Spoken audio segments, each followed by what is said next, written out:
Welcome to the AT Parenting Survival Podcast, where you get help and guidance through the chaos of parenting a child with anxiety or OCD. This show is for educational purposes and is not intended to replace the guidance of a qualified professional. Here's your host, child therapist, Natasha Daniels. Well, hello there, and welcome to another episode of the AT Parenting Survival Podcast. Today's topic actually was suggested by one of my AT Parenting community members, and I thought it was a great topic. She actually just suggested it yesterday, and I was like, I'm recording an episode today. I think I'm going to do this topic. And that is the top 5 podcasts and YouTube videos to listen to and watch when kids are just diagnosed with OCD. So when you're new on this journey, she actually suggested 10 podcast episodes and 10 YouTube videos. I thought that would just be a little bit too much and too long. And honestly, I think a little too overwhelming. So I wanted to pick the top 5. And my resources, my YouTube videos, my podcast, they're not in any chronological order. They're just various topics, things that are happening with my kids or something that happened maybe in my practice or a question that a community member asked me that gave me the idea to do the topic. So a lot of times people will ask me, Natasha, what's the order of your YouTube videos? Or is there an order? Or can I have an order? And there is no order. Or what's the order of your podcast? And there is no order because it's just free content. It's just like, oh, here's a good topic. Probably my earlier YouTube videos, my earlier podcasts have some of the fundamentals, but that actually isn't 100% true because a lot of times recently I'll circle back and I'll do a topic that's much more basic and foundational. So they are all over the place. And that's actually because I'm not trying to create a systematic approach for you to go through my free resources because you need a lot more information than doing it ad hoc. And so I don't suggest that parents consume my resources in a systematic way to the point where that's how they're doing their treatment. I want it to be a supplement to really solid clinical skills. We'll talk about where to get those solid clinical skills as we progress in this podcast. But I don't want to get too far ahead of myself before I thank NoCD for sponsoring my episode. NoCD offers affordable, effective, convenient therapy, and they're available in the US, outside of the US, lots of other countries. And you can schedule a free 15-minute consultation to see if NoCD is the right fit for you and your child. All you have to do is just go to treatmyocd.com. That's treatmyocd.com. I'll leave a link in the show notes. And they are actually a good resource for my first podcast that I'm going to recommend. So let's just jump right into it. Actually, I have one more thing to share with you, that if you are brand new on this journey with your child either being diagnosed with OCD or that you suspect has OCD, because sometimes even getting that diagnosis is part of the beginning journey, I do have a free webinar that you can access that kind of summarizes and gives you a really good foundational start. It is called 5 Things Every Parent Raising a Child with OCD Needs to Know, Should Know. It's something that I would tell my friend or a family member if they called me up and they said, oh my gosh, my child was just diagnosed with OCD. What do I do? This is exactly what I would say. This is what I would say to parents when they called my practice. And this is what I want to say to you. And it's free. And so you can go and sign up for it. It's on demand. It's a video. It's natashadaniels.com/OCD webinar. And you can check that out. Okay, but let's do the countdown of these podcasts and YouTubes. So for those of you that are new to my resources, my podcasts are for you, for the parent or the caregiver who is trying to help a child with OCD and anxiety. This particular podcast episode is about OCD. I actually have a lot of therapists who listen to this as well, and they're hearing it from a parent perspective, which actually could be very helpful. And my YouTube channel is predominantly for kids, teens, and young adults, talking to them directly about OCD. Honestly, even adults with OCD watch my channel because it really isn't age specific. And as it's evolved, like my early videos are much younger looking. And I've evolved over time knowing that I have a lot of tweens, teens, and young adults who are watching those videos. Predominantly, those are the ones watching the videos. I have made it very neutral as far as age goes. And so really it's information that anyone at a certain level of cognitive functioning can get something from. So the way that I teach, it's normally pretty simplistic, even when I'm talking to parents. So it's age friendly in that sense.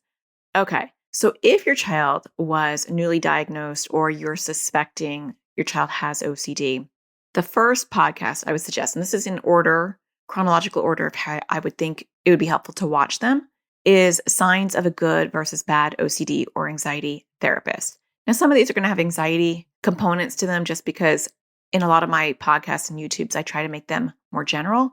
But this episode is for OCD, and you'll get a lot of good information because I talk about what an OCD therapist should be talking about and what, that therapy practice should look like in order for it to be like a fruitful experience for you. And the reason why I start with this is because when it's OCD, you don't want to dilly-dally around.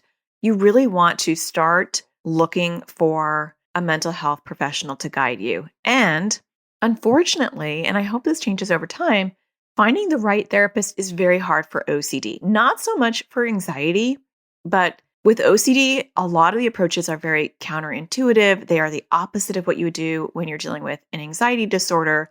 And it really requires some specialized training. And for most of us who went through graduate school, we didn't get that training in graduate school. And so we had to have the initiative to say, I want to work with the OCD population, and I get that I don't have the knowledge.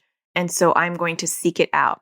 And there are places like the International OCD Foundation, thankfully, that do advanced trainings for clinicians. And you can have you can go and join one of their BTTIs and have an intense experience of learning all about OCD and ERP, exposure response prevention, which is the gold standard treatment approach, I think, and very effective, and then be able to treat OCD. And so it's just about getting that extra training and then getting seasoned and getting that extra experience.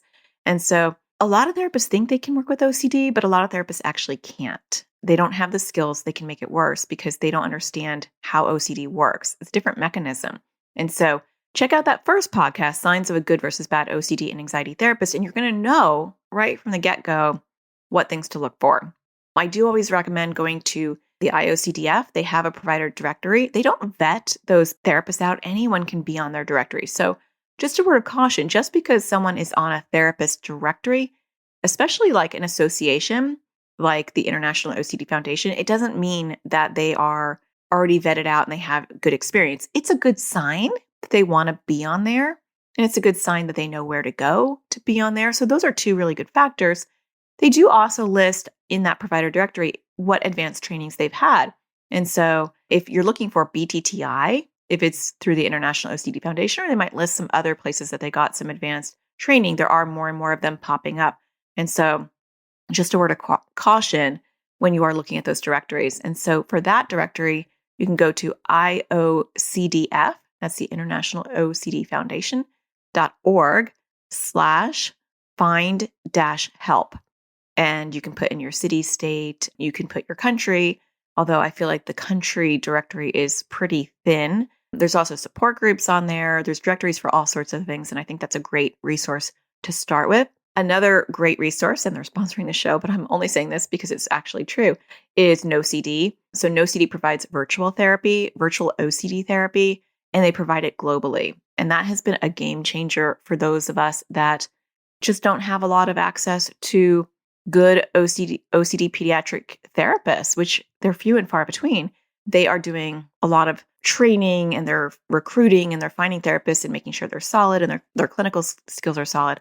And so that has been really helpful, especially for people who are in areas, whether they're in the United States and there's areas where they don't have an OCD therapist, and globally as well. There's a lot of countries that just don't have any OCD therapists. And so you can go to treatmyocd.com. That's another great resource.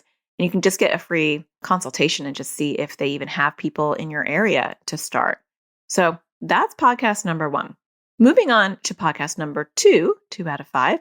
It's really important to understand the difference between cognitive behavioral therapy, CBT, and ERP, exposure response prevention, which ERP is a subtype of cognitive behavioral therapy, but it is not, CBT is not ERP. Does that make sense? And so a lot of therapists will say, I treat anxiety and I treat OCD and I do CBT. But if they're not mentioning ERP, I would have a red flag up, because for me, if I was looking for help for my child, I want an ERP therapist for OCD, very specifically OCD. And so that would be a concern for me.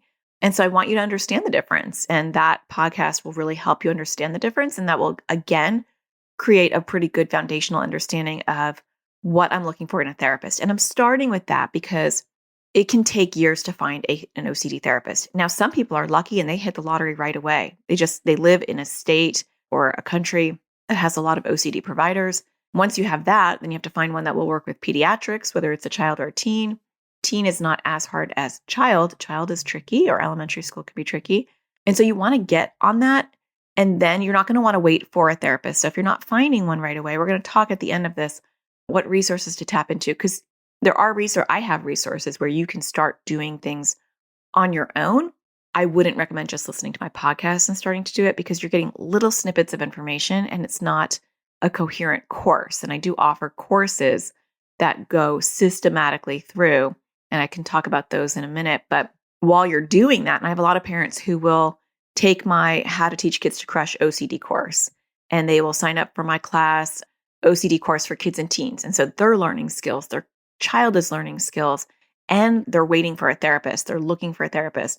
And once they eventually find a therapist, they're way ahead of the game. They haven't let OCD grow out of control. They've managed it, and they have all these skills, and the therapist can move into a more advanced approach right from the get-go because the family already knows what they're doing. So don't wait for an OCD therapist, but get started looking for one because you might be looking for a while. You might be on a wait list for weeks or months or even years before you actually find one that is suitable. And you don't want to get one that's not suitable because in this particular instance, when we're talking about OCD, it's better to wait for a skilled therapist than to go to a therapist that isn't familiar with how to treat OCD. And so that can do more damage than not. Now, for other mental health conditions like anxiety or depression or whatever, any therapist is better than maybe a lot of times. And a therapist is better than no therapist. At least they have a place to talk, and at least they're being able to process their feelings until maybe you find like an expert in depression or an expert in anxiety or whatever. And there's a lot more of those in the world than there are OCD. OCD is a unique beast because your general practitioner, your general clinician is going to approach OCD in a way that they approach anxiety, and that is not going to be helpful. And so there's a risk for them doing more damage. And so educate yourself from the get-go, know what you're looking for, start your look because it could take a while, and then start working on things yourself. And we'll talk about how to do that. And in my courses, it's systematic. I'm teaching you one skill very thoroughly, and then we're moving on to the next skill. And there are places for you to ask me questions, and there's worksheets, and there's videos explaining things in depth. And it's 3 hours, not like a 45-minute podcast here and a little bit here. And so the kid one does the same thing. It's actually taught by me and 12 other kids, which I think is super cool. So it's normalizing and validating their experience. And it's also, again, systematically in a chronological order, teaching kids skills in a way that is cohesive. And so I'm not a fan of piecemealing. Sometimes people will try to piecemeal like a podcast here or a YouTube video here, and I get it. Sometimes you can't purchase a course or sign up for a course, and the podcast and the YouTube channel can definitely help fill in the gap. But when you're really doing it on your own, that's already hard enough. You're going to want to get the skills taught to you in a very coherent way where you also have access to ask questions. And that's why I have an online school at atparentingsurvivalschool.com. I actually have an online community as well. That's actually where I got this member suggestion, was from the AT Parenting community, which is a membership community. And some parents who are going at it alone will take my courses, or and then they'll join my community where they get like ongoing in-depth support from me and other members of the community. They actually also get free access to some of my courses as a perk of being part of the community. And so that's another option for those of you that are going at it alone while you're looking for a therapist. A lot of therapists actually recommend parents join the community and get their parental support because it's a great support source. But you can learn more about that at atparentingcommunity.com. So I'm telling you about these resources as I'm going through because I don't want you to think that you can listen to 5 podcasts and show your kid 5 YouTube videos and you're good to go. OCD is very complicated. It's counterintuitive, and you really need to be educated in a very succinct sort of way. But these are a great jump start to just like an appetizer, a little poo-poo platter. I was saying that to my child the other day.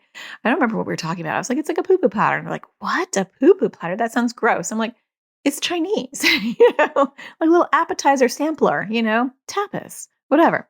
All right. So podcast number 3, how understanding anxiety and OCD themes can help your child. And so the next step, once you're good to go, you're hitting, the cement, you're looking for a proper, well-qualified OCD therapist. Now we have to start educating you. And my podcasts aren't going to be the be-all and end-all. They are poo-poo platters. But you're going to need some basic knowledge right from the get-go. And so how to understand anxiety and OCD themes is really important. Especially, we're talking about OCD themes because this isn't about anxiety today. But it can show up in a ridiculous amount of ways. There are lots of different OCD subtypes. And if you don't understand that your child can have contamination, but then they can have symmetry OCD where they need to even things out. They can have moral OCD where they feel like they're a bad person. They have to confess their bad thoughts. They can have harm OCD where they're worried that they're going to harm someone else, harm themselves, or they're going to be harmed. They can have existential OCD where they're like, they question everything. Is this real? Why are we here? They can have relationship OCD where they question, do I actually love this person? What if I don't love this person?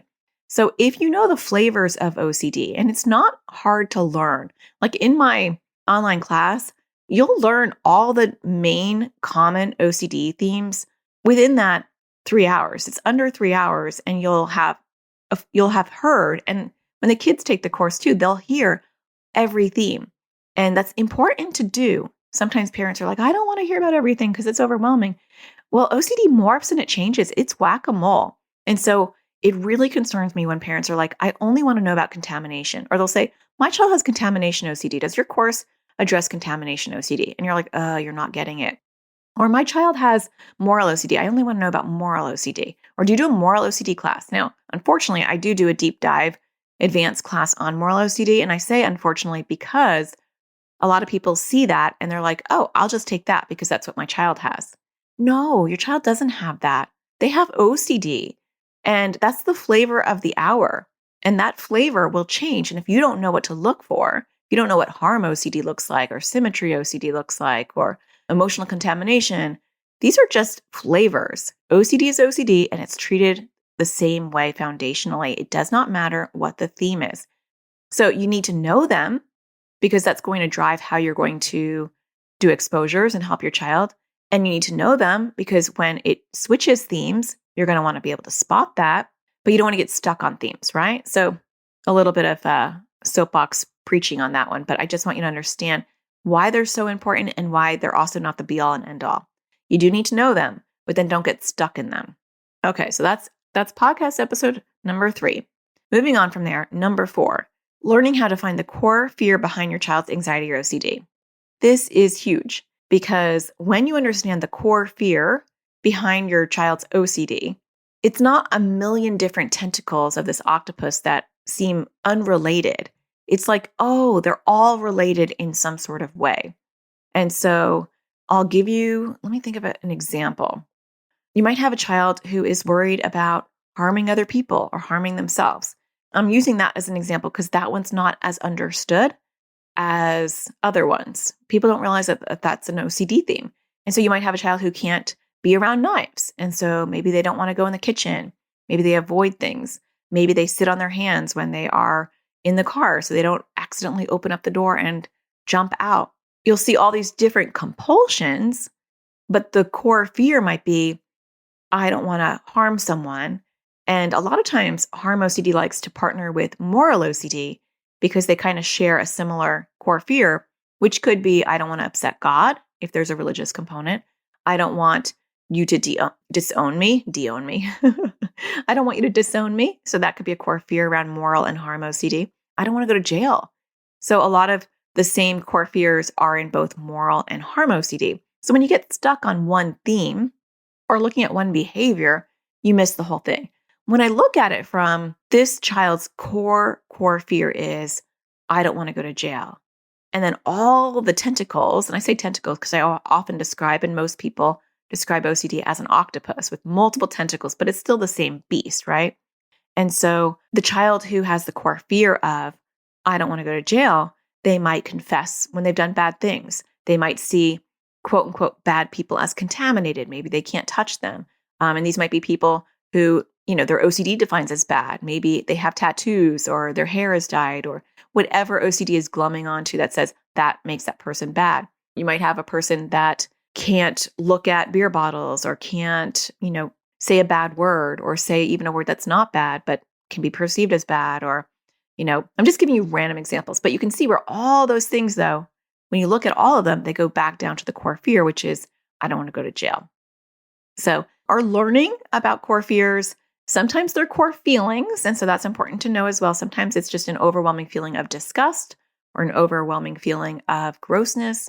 And so there are core fears, but there's also core feelings of it just doesn't feel complete or it doesn't just feel just right. And those themes are also important to understand because the core fear is, I don't think I'll be able to handle this feeling. This feeling is going to be too strong. It's gross. It just grosses me out. And so it's important to understand that as well. Okay, moving from there, the final one that I'd recommend, and these are just to get you started, Poo Poo Platter podcast, is how do I stop my child's compulsions? Now, I will give you a little heads up that you can't stop their compulsions. And that's what this whole podcast is about, because that is one of the most common questions I get when parents are new to this journey is they'll say things that indicate to me they don't understand OCD at all. They'll say things like, my child has intrusive thoughts. What should I do? It'll be like an OCD Facebook group. I have a large public Facebook group and you can join that. It's at facebook.com/group/AT Parenting Anxious Kids, I believe. I think there's over 34,000 people in there maybe right now. I don't know. It grows every day. But in there's a lot of parents who don't know a lot about OCD. And I am actually not in there. I just create that space for you. And I have admins who keep that space great. I am focusing on the smaller community, AT Parenting community, because it's a nice smaller group of normally about 1,300 parents, give or take. And I can focus a lot better in a smaller group. But I often will hear parents say, my child has OCD. Well, they're in an OCD Facebook group and they'll say things like, well, my child has intrusive thoughts. And it's like, yeah, everybody has OCD is about intrusive thoughts. Like that is not unique to your child. OCD is an intrusive thought or feeling, and the compulsion is the need to do or avoid something to get brief relief. And the more they do or avoid, the bigger it grows. That's OCD. So when you don't understand OCD, you say things like, how do I stop my child's intrusive thoughts? Or my child has intrusive thoughts, or my child has bad thoughts, or how do I stop my child's compulsions? And you can't, but there are a lot of other steps that you can do and how you interact with it. And so that is the final recommendation for you, is to listen to that final episode. And I have linked all of these podcast episodes so you don't have to go around trying to find them in the show notes. And they're also on my website under this podcast episode, which is episode 310, for those of you that are looking for it on my website. I do have a search button. If you go to my website, which to make it easy is natashadaniels.com. It's a redirect, but I love it because it makes life so much easier. You can go all the way down and there's a search button and you can type in any of these titles and it will pop up for you. But having the number can help as well. All right. So after the break, I want to go into my YouTube videos. And these are videos that I think will be really helpful for your child or teenager or young adult to listen to when they are just learning about their OCD. Stay tuned. We'll be right back. It's time we put help directly in our kids' hands. Introducing Crushing OCD Course for kids and teens. It was way more helpful than all the other therapy we've ever done because we didn't really know what to do. So we weren't really doing it before. So the course helped to figure out what the exposures are and how to do them. We're not in therapy and find it really hard to find an ERP trained therapist here. So we're currently with the public health service, but again, they don't seem to be trained in ERP. It's filled that gap that we don't have that was needed. This was really well timed for us to use between therapists and to help us get off to a good start with this new practice. It was easy to use. I was able to do it from my phone or also on the computer. There's different ages, so there were younger kids, there were teenagers, and so that was really nice too, to have a variety of ages where it wasn't just geared towards younger kids or older kids. It was a nice variety. It's helpful for our kids to hear it from this third party as opposed to just us saying it. I really like the offense and defense method. I love working on poking at OCD while it's sleeping. It makes it a little bit easier to do, and it's kind of fun. I'm planning on using it to work on my fear of like holding or touching batteries and stuff like that. So it was really helpful, and I think a lot of other kids would like it. I thought that I was like the only one who had worrying about the weather and stuff. And then there was somebody else on there who worried about the same thing, which was really helpful. Seems less scary to work on stuff now that I've watched this class, and I'm more interested to work on it. I like trying to do more exposures still, and before I wasn't, I just didn't want to do them. I've worked on some of my bigger compulsions and been successful. I realized that it was helpful to do like the exposures. Before it was like really, really hard. It's still hard, but it's helpful to know that I need to do them. Before there would be a lot of battles about it. So it is definitely less loggerheads. Really, really good course and super helpful. Definitely would recommend this. It's really easy to follow. It's nice bite-sized videos. I really like the worksheets that go along with it, and I think it's really helpful. To learn more about this course and register your child or teen, go to atparentingsurvivalschool.com. Welcome back. Okay, let's jump into YouTube. So YouTube, just as a caveat, I would say if you're not sure whether this is going to sit well with your child or not, or if they'll understand it or not, watch it first. They are like 5 minutes long, 5 to 7 minutes long. They're very short, and just watch them. Watch them yourself if you're not sure if this would be appropriate for your child. If you have a therapist already, a lot of people have therapists while they're newly starting this journey, and just ask your therapist, here's this video from an OCD therapist. Do you think this is the right time to show them? Because ultimately they know your child the best. They're the ones doing treatment, and so they can help guide you. If you don't have a therapist, these are the ones I would recommend. But again, watch them if you're not sure.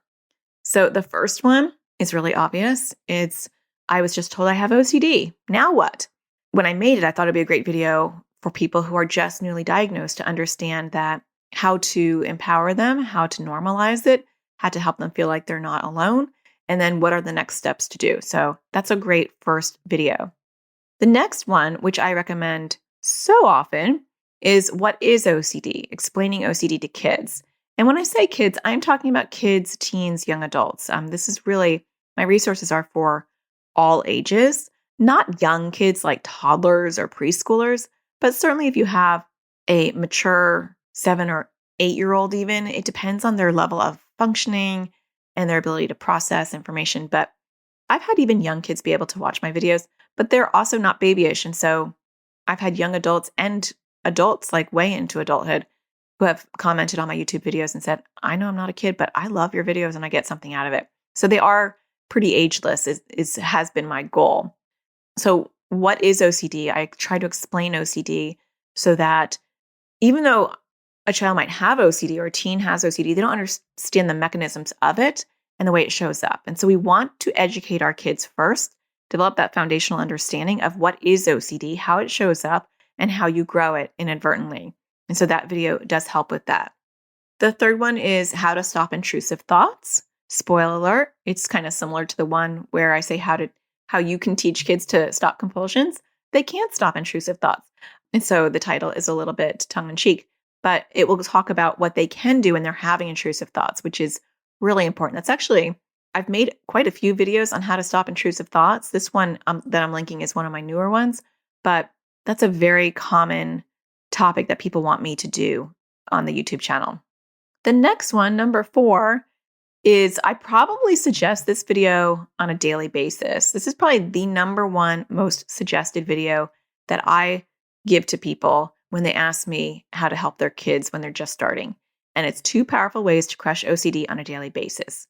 So once your child understands what OCD is, how it works, what they need to do in order to work through it, I would like to teach them offense and defense. And this is just a little poo-poo platter version of my offense and defense that I teach in my course, just giving them a taste of what you do when OCD comes knocking, right? That's defense, and offense is what you do when OCD is not bothering you, how to trigger it back on purpose and do ERP.